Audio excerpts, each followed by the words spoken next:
Sok bae gerage jelema mancing sekali, mancing 2 kali, 3 kali. Kabelah ditu mah kieu rek meunang deukeun teh kieu bae nu di pikiran goblok teh jelema teh.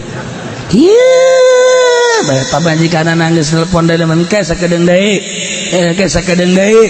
Pertama mah meunang, kadua kan teu meunang. Meuli nya di jalan bae pajar meunang. Pamajikan besi marah bae meuli mancing ongko meuli ongko. Henteu error sih naon. Kabelah dia nama tuh kieu banyak jam 7 jam zohor asar datang ka peuting teu balik-balik maman soda gopala jelema anu sok mancing pohoan otakna sok lagi mancing tah ieu boho segala rupa boho. Pamajikan ge datang kadinya padahal pamajikanna geulis ngarasa ribet. Jadi muliaan keneh manuk lele lauk lele batan pamajikan deh pamajikan mah datang kadinya balik deui sia kaditu tapi mau menang manuk menang lauk lele bang punyana di kieu-kieu mantep diusapan lauk lele pamajikan nanti kajauhan neulekeun beuh ai ka lele ku pohara jasa ngusapan ai ka aing cilok diusapan cenah teh eta jelema poho asal mancing bae. Jadi sabaraha urang pamajikan nu hayang ditinggalkeun ku gara-gara salakina mancing. Eta ku pacakan kita bis. Jelema anu sok ngaburon tapi anu nempel di dirina. Ieu hese dikendalikeun. Ai panah makan cat kaluar ti diri. Ari anjing mah tah kaluar ti dirina. Tapi lamun nempel ka dirina urayanana tah eta teh angel kangeusan mancing. Eta ti isuk datang ke maghrib mun pake maca sholawat sabaraha tapi nya kan teu waduh nyokot deui kadinya lootna di kadinyakeun sidot tuh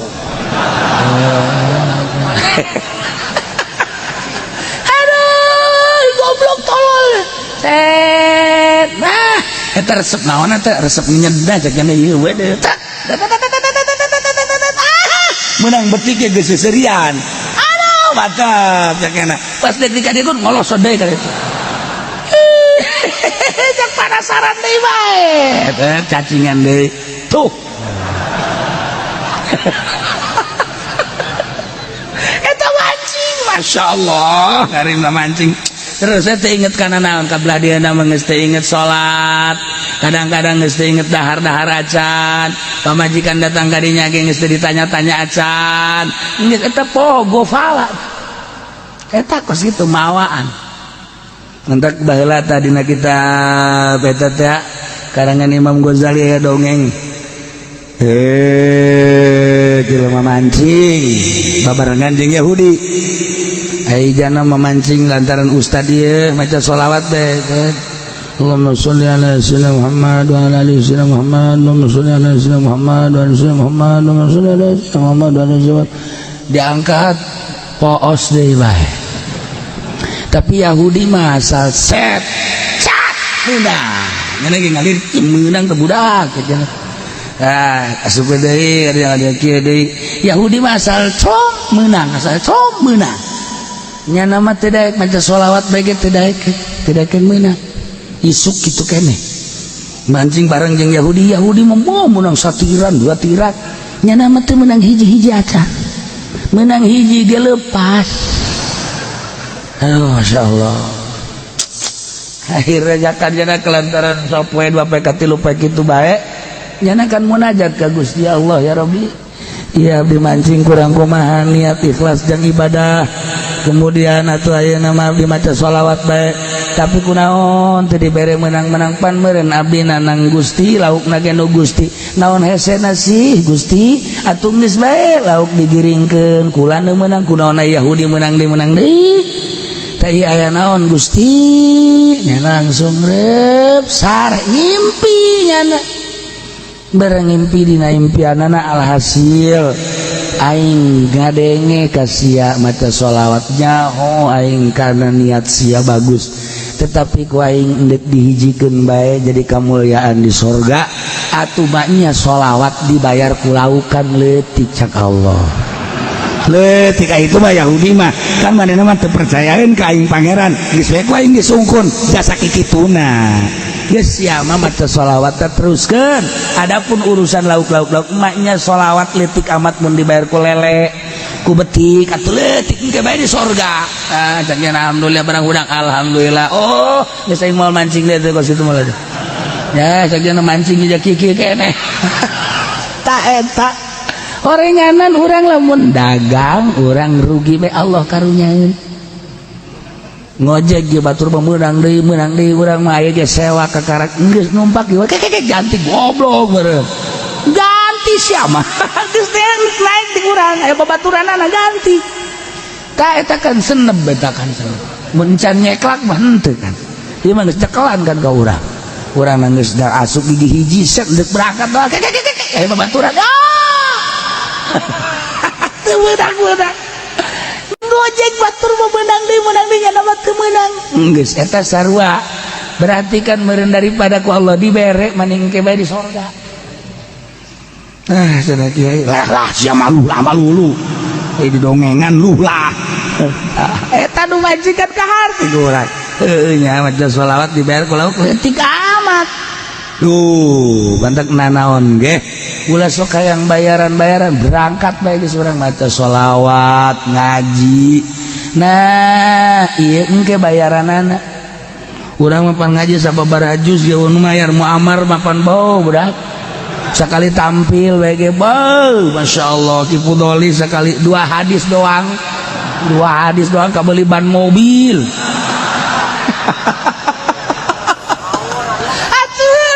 Ulah kaget urang mah ke di sorganya nama sakit kituna doang.